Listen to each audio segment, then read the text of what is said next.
जसं मी निवडणुकीच्या अगोदरही सांगितलं होतं की आपल्याला अभिमान वाटेल असं काम काहीतरी मी करून दाखवेन आणि तसंच काम करायची पद्धत, तसंच काम करायचं, जे काही माझ्याकडून जमेल तेवढं सगळं काय मी पणाला लावणार.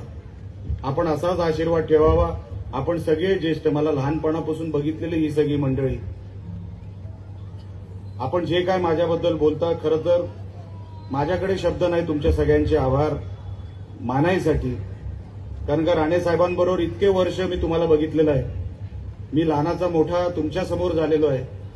माझी नेहमी माझ्या मनात एकच विचार असायचा, जेव्हा आपण वेगवेगळ्या पक्षात होतो, जेव्हा वेगवेगळ्या चर्चा व्हायच्या, पण माझ्या मनामध्ये एक दिवस मी ठरवलं होतं की कधीतरी असा दिवस येईल की परत हे सगळे व्यासपीठावर एकत्र येतील. कारण का ज्यांच्या समोर मी लहानाचा मोठा झालो, ज्यांनी राजकीय संस्कार मला दिले, ज्यांनी राजकीय विचार मला दिले, राणे साहेब तर मार्गदर्शक आहेतच, त्यांनी हे सगळं शिकवलंच, ते माझे गुरु आहेतच. पण त्यानंतर अनेक लोक व्यासपीठावर, हे जे काय आमचे संजय पडते दिसत आहेत, काका कुडाळकर दिसत आहेत, आमचे दत्ता सामंतजी दिसत आहेत, हे जे राजकीय संस्कार असतात, मला मोठं ज्यांनी केलं ते हे लोकांना मी मनापासून, म्हणजे तेव्हापासून मला डोक्यात होतं की कधीतरी मी यांना एकत्र आणणार आणि कधीतरी व्यासपीठावर ते चित्र मला बघायचं आहे. कारण का राणे साहेबांची लोक यांना मी नेहमी एका वेगळ्या आशेने बघायचो.